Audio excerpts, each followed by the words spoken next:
welcome back to my channel, and thank you to those who have newly joined and subscribed. Really appreciate all the subscriptions. In today's video, I'm just really talking about the fact that I've had my second retie now. So yesterday I had my second retie. I have them every 6 weeks rather than 4 weeks because I really don't think there's that much growth at 4 weeks. So 6 weeks is what I consider to be the optimal time. And to be honest, I wouldn't rule out getting my reties every maybe 7 or 8 weeks later on down the line. But I think for now 6 weeks seems to be working and doing the job. So I feel like I've got a tiny bit more growth, which I can notice. Obviously it's not like it's massively changed from the establishment, but I feel like I can see some progress. There's not really a whole lot to report with my locks really. I tend to wash it the morning of my retie, and she sprays it continuously with a spray bottle while she's doing it to keep the hair moist.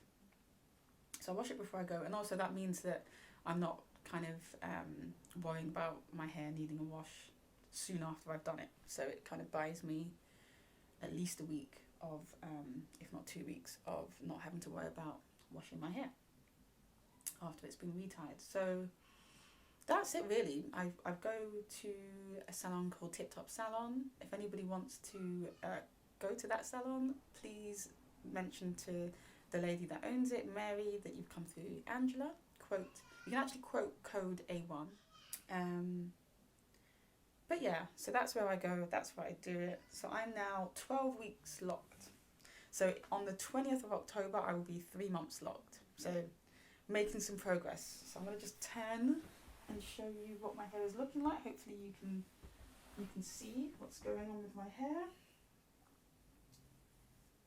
This is the back of my hair. And hopefully you can see that side as well.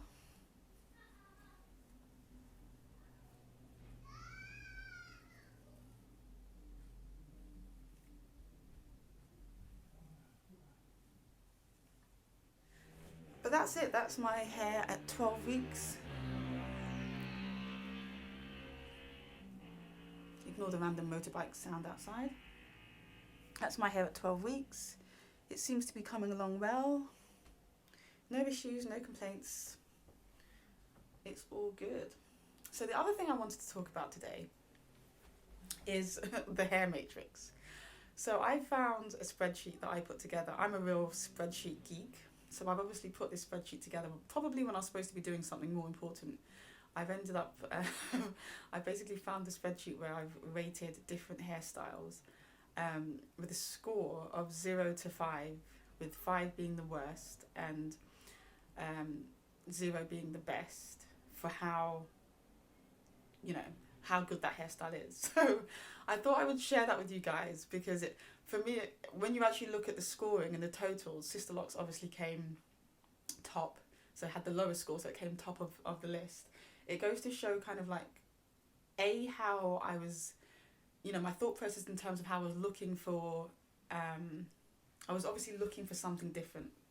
I don't know if I started it when I probably had braids, I'm guessing. But I think I was just overall kind of reflecting on hairstyles and the different hairstyles that us black women have, as options for our hair. So if you don't mind, I'm going to run you through, I'm going to be looking down on my laptop and run you through the different scores for the different hairstyles. Okay, so let's get straight into it. So hairstyle number 1 I've got on here is relaxer. Good old relaxed hair.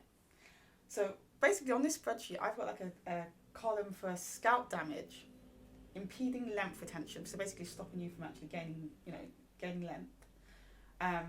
Bad aesthetics, so some hairstyles, for all you go through and all you pay, they don't even look that great. Chemical or style damage, daily time spent, frequency of salon visits, length of time at the salon, hair damage, dryness, cost and authenticity. So quite a lot of categories there. Now, my disclaimer before I even start going into this is that this is based on my experience with these hairstyles. So obviously there's going to be people with different hair types, different levels of tender-headedness or whatever it is, and they're going to find that what I've rated some of these hair options are not what they would rate it, which is fine. And I think that actually the takeaway from this would be do your own one and see where you rate the different hairstyle options. So the first one, as I said, relaxer. So for scalp damage, I've rated it as a 5, because obviously you're putting chemicals in your scalp. For me personally, relaxers used to really burn my scalp. So obviously you're not supposed to irritate your scalp before you go to get a relaxer. But for me, because my hair is so thick and so coarse, just by the virtue of the hairdresser parting my hair before applying the relaxer to my hair, that would irritate my scalp, because my hair is not, some people's hair is like butter. You part the hair and it just parts easily, no problem. My hair is literally, you're literally just like struggling to part the hair. And with I usually would have about 8 weeks of new growth that I would go, before I would go to get my hair retouched with my relaxers. So it was like just parting through the hair would be like, right, and then slap that on. My scalp it would just be literally on fire, and I would constantly have scalp burns. So it was kind of like just part of the acceptance that I'd have scalp burns, and then I'd wash it out, and then the following week I'd be back to normal again. It wasn't necessarily because my hairdressers weren't good. It was just because my hair is so thick that the parting would irritate my scalp. So I just had to kind of accept that was part of it for me. As I say, for other people with softer afros where you can just part the hair and it parts like butter, I can imagine that's not really a problem. So I've given it 5 out of 5 for scalp damage. Impeding length retention. Again, with relaxers, it looks great when you start. So I would often go through a cycle of going natural, having a head full of natural hair, and then I would go and get my hair relaxed, and it would look great to start with. But the problem with relaxers is that I found, obviously, you're putting chemicals on your hair, you're weakening the hair, and so it starts off great and it inevitably gets thinner and thinner, mainly because overlap is inevitable as well. So there's an inevitability that the chemicals are going to overlap at some point. You're breaking down the protein bonds, you're applying these chemicals every 6 to 8 weeks or whatever, and your hair is just getting weaker and weaker. So as far as gaining length with your hair, the hair is not really having a chance to gain length because it's getting weaker and weaker. So it starts to look thin. Everyone knows that kind of see-through hair, thin relaxer look, which is just, I don't think is particularly cool. So then you kind of trim it to get it to look good again, but it means that your hair never really gets, everybody's length cap will be different, but your hair never really gets that long with relaxers because the hair is thinning out basically because of the harshness of the chemicals. You've got to keep cutting it, which means that you usually end up just accepting that your hair is never going to really attain much length. Obviously, with the natural hair care and the kind of growth and understanding about hair, people have started stretching their relaxers and gaining more length and protective styling, and there's ways and means that people are finding to retain length with their relaxers. But for me, that was not a good hairstyle for retaining length.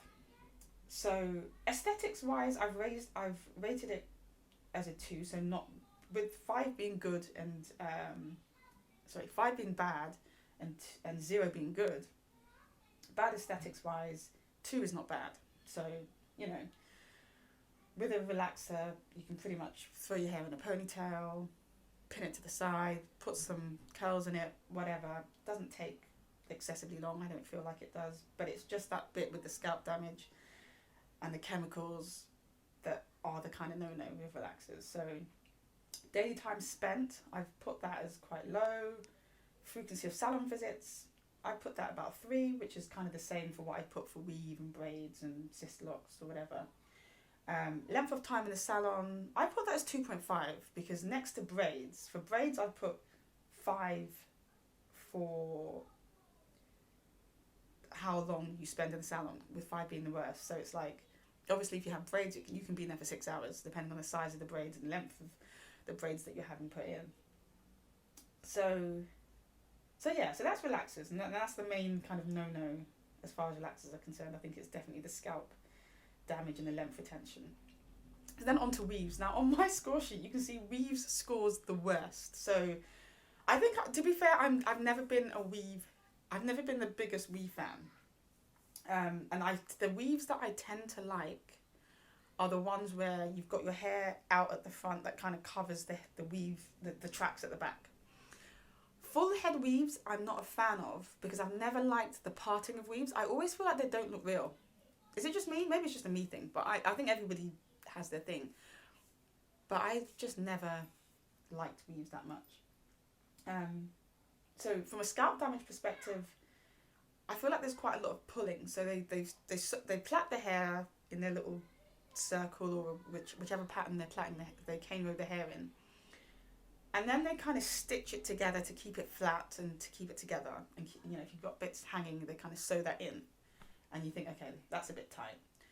And then they sew the hair, the hair into the weave, and it just gets tighter and tighter, and bits pull. And the last time I had a weave, the back, which she'd sewed, I think she'd pulled that bit up to fit I don't know what she did, but the back of my hair kind of broke up because it was pulling, the cane was pulling upwards. So for me, weave, in terms of scalp damage, you can't even get to your head to really give it a good wash or moisturize your scalp. So scalp wise, I think I've given it quite low. Hairline damage, I've given it quite low because I think the cane rows pull your hair up, and you can get quite a lot of breakage, because I feel like any hairstyle where your hair is not the focus and fake hair is the focus doesn't tend to do that good for your hair, because the focus is making the weave look good, and I think that comes at the expense of your hair. Obviously, it depends on who does your weave. I'm sure some people do it better than others, but my last weave literally broke the back of my hair because she had cane rowed it, sewn it up here, God knows what she'd done, breakage at the back.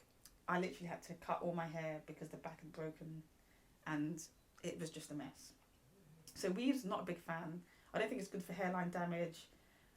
I don't even think, and cost-wise, I think it comes up quite high. Like, I think if over the course of a year, what you spend buying especially if you're buying, you know, the human hair, the Brazilian hair, you know, whatever hair you're buying, I think the cost of a weave would probably come up quite close to the cost of Sisterlocks over the course of a year. Quite easily, actually. So cost is high, hairline damage is high, scalp damage is high, you know, like, just overall, I don't think daily time spent, I would say, is quite low with a weave. So you might just get the hair straightened out. The hair straighteners, the flat irons out, just to kind of bump it or whatever on your way out. So that side of things is quite low. But in general, I just don't feel like the aesthetics.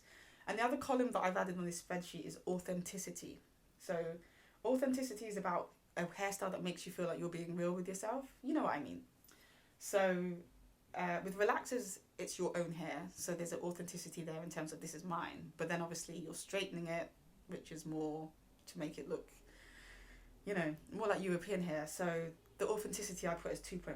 With weave, like, don't get me wrong, when your hair looks good, your hair looks good. As far as I'm concerned, if your hair looks good with a weave, your hair looks good with braids, your hair looks good relaxed, your hair looks good with Sisterlocks, your hair looks good straightened, loose, natural, whatever. If your hair looks good, I would say your hair looks good. Like, I'm not one of these people that will only compliment you if your hair is natural. If your hair looks good and you've got a weave and it looks good, fair play to you. But if I'm just rating it on this spreadsheet, I would say the authenticity of a weave versus rocking Sisterlocks that look good, I would say obviously the Sisterlocks are more authentic. So that's why I've got this column. And, you know, if your weave doesn't look good and it's not authentic, obviously, it's just double bad. Like, it's just doubly bad. So that's that. So we've scored the lowest on my spreadsheet with 46.5. So as I say, the highest is the worst on this spreadsheet. Then we've got braids. So braids is obviously like 2.5 for authenticity because it's a Nubian hairstyle. Like, braids is very much an African thing. It's very much an Afro-centric thing. So I feel good about wearing my braids. But obviously, you know, you get the extensions put in, they're not real. So it's kind of like, yeah, you're authentic in that you're it's very pro black, but then it's not really yours. Again, this is where obviously Sisterlocks wins because it's 100% authentic. So braids, I think for me, again, this is very subjective to me. So this could work for some people as a hairstyle option. For me, there's something about the tightness of the way they do braids, and then the heaviness of the hair pulling on your hair, and then maybe even a possible slight irritation, allergic reaction to the hair that is being put into your hair near your scalp. I don't know, but it's not great for my scalp. Obviously you can apply oil to your scalp, and you can, make sure you're washing it frequently and whatever, but I do feel like the weight of the braids, the tightness when I first get it done, compared to Sisterlocks, when I get Sisterlocks retightened, I don't really feel like it particularly hurts much. With weaving braids, I feel like the first couple of nights of sleep are, it's you can feel it, it's a little bit painful. So that's why I've rated it 5 on scalp.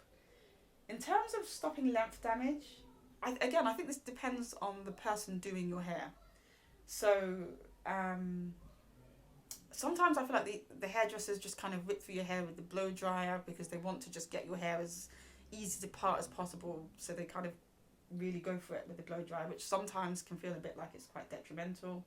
Also, depending on how you take your braids out, how gentle you are, because you've obviously got a good, usually 6 to 8 weeks of regrowth that you're trying to comb out, wash the hair out, detangle it, and I think sometimes you can lose quite a lot in that process as well.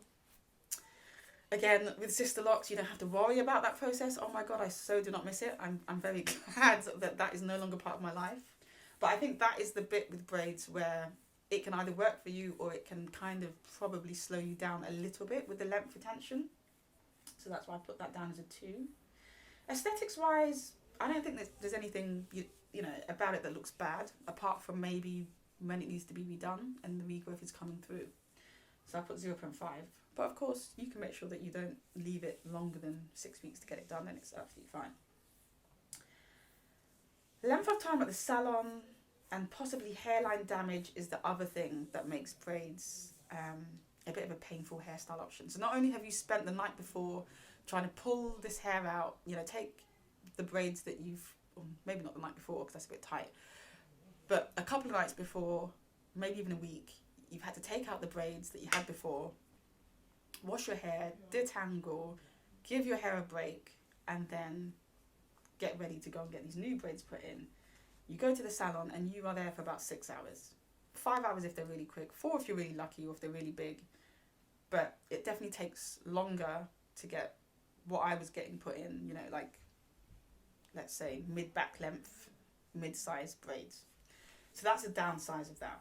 But I think generally that was my hairstyle option and my hairstyle choice before I got Sisterlocks. So, and if I ever decided to go crazy and shave off my Sisterlocks, I probably would wait for my hair to grow and go back to braids. So I think that was kind of like the best hairstyle option for me. The next one is straightened natural. So I was never a straightened natural. I always thought about trying to be a straightened natural because I'd back to back with the braids, I'd get a bit bored and I'd kind of think, oh, wouldn't it be nice if I could just wear my own hair out instead of having all this natural hair that never sees the light of day. So straightened natural, never did it, but I thought about it. So scalp damage obviously comes to 0 because I don't really feel like it would impact my scalp. But where being a straightened natural would become a bit of a pain would basically be, I think it would affect the length retention because I think the heat on your hair on a regular basis would be damaging. And in my mind, if I was a straightened natural and I was going to the salon to get it done, I'd need to be there at least every 2 weeks to get it done, which means that from a cost perspective, it would rate quite high as well. So I put that as a 4. You'd be in the salon quite a lot, so I've put that as a 5. Frequency of salon visits would be regular, every 2 weeks. I mean, that's quite a lot to have to see your hairdresser every 2 weeks. And then of course, style damage over time, the constant heat on your hair would probably start to eat away at your length retention and damage your hair. And again, obviously there are some people that are straightened naturals, it works for them, their hair looks good, they're retaining length, that's fine. But as a permanent hairstyle choice, I think it would probably start to damage my hair. So that's come up as kind of amber in the hairstyle options at 35. Not as bad as weave, but again, not the best. So my next one is loose natural.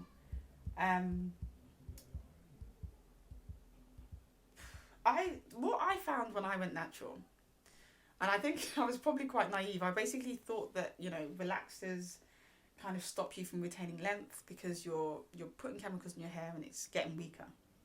When I went natural, I came to realise with my natural hair that it just is not designed for regular manipulation. It sounds really obvious now, but at the time I just, you know, I'd seen all these hairstyles that I was planning to do as a natural, and my hair just wasn't really, like, every time I touched my hair I felt like I was losing chunks of hair. Like, you can't just, with my hair type, which is 4C, you can't just be running a comb in it every day because you just lose loads of hair. So for me to retain length, I need ultra low manipulation, like not even, you know, every other day or weekly. I think even weekly manipulation would probably be too much for my hair to be combing out and doing all these different hairstyles. So as a loose natural, length retention would actually be a problem. Like I don't think I would be able to retain length that well. So I've rated that as a 5. Then on the aesthetics, I've rated it as a 5, which also means it would be quite bad. But I think it's just because I would be battling shrinkage. Now, if you're a person that doesn't mind shrinkage, again, you could love being a loose natural. And obviously it depends on your hair texture and how easy it is. There are people who are 4C who have found ways to manage their natural hair on the day-to-day. For me, I do it for 2 weeks and then I'm kind of done with my hair and I kind of need a break because the hair doesn't really want to be touched that often. It's just too much. It feels like you're giving your hair a haircut every time you touch it. It needs ultra low manipulation, which is why I'm always in braids. And some people say, oh, because you didn't find the right products. Maybe I didn't find the right products, but I just don't have the kind of hair that I'd want to deal with as a loose natural every day. And yeah, that from the aesthetic side of things, I prefer braided styles. So that's why I've rated that as a 5. Daily time spent, I put a 7 for this. Now, bearing in mind my scoring structure is 0 to 5, and I put 7 for this. And I think I just needed to highlight the fact that daily time spent as a mum with 2 kids under 5, I do not have time as a loose natural to be thinking about doing, you know, spending 15 minutes, 20 minutes, half an hour in the morning, even just on doing braids for a braid out, or even just the time before I go to bed to be putting the braids in to do a braid out in the morning or twist out, whatever. I don't have that kind of time. Like, I need to be able to just do the school run, quick, go out the door, run to the post office, run to Tesco's and buy some food, whatever. And I love the fact that with Sisterlocks, I can literally just go out the door, no problem. I don't have to think about doing my hair. The most I'll do is put a pin in it here, a pin in it here, spray some rose water in it and go out the door. So I guess the thing about the spreadsheet is it doesn't acknowledge the fact that some elements of the things that I've rated, like the daily time spent, have there's more weight against those things than other things. Because to be quite honest with you, on the Sisterlocks column, the biggest issue, or the thing with the highest score, is the cost. So obviously Sisterlocks are expensive. The cost for me completely outweighs the fact that I don't have to do anything with it when I wake up. I would rather pay that money than have to deal with loose natural hair every day. So for me, Sisterlocks is, as you can see from the spreadsheet, is definitely the optimal hair choice. But it was interesting to go back and look at this spreadsheet and just kind of think through, like, this would have been done before I got Sisterlocks, and just kind of looking back at all the considerations. This is the equivalent of me doodling, by the way. Like, I would just sit there and do this stuff when I'm supposed to be doing other things. Bit of a spreadsheet geek, as I said. So yeah, that is the hair matrix. So I hope you found that useful. I know it's a bit random that somebody would sit and think about the different hairstyle options to that level, but essentially it's really just it's just interesting when you think about what your options are, it's a good way to kind of think about it, because, you know, whatever hairstyle you choose impacts how much time you spend every day, you know, what image you're presenting in whatever job you have, where you go. It's about your authenticity, it's about cost, how much are you spending on your hair on a monthly or fortnightly or yearly basis. You know, what damage are you doing to your hair? What is the price you're paying to look good in certain hairstyles? Now, I'm not going to sit here and pretend like there's a right or wrong. I feel like people need to find whatever hairstyle works for them. But I think it's an interesting thing to consider. So I hope you found that useful. And if not, if you've got any suggestions, post it down in the comment section. Thanks again to everybody subscribing. I hope everybody's staying safe and looking after themselves during this weird time of this pandemic. And I will be back with more videos. Thanks for watching.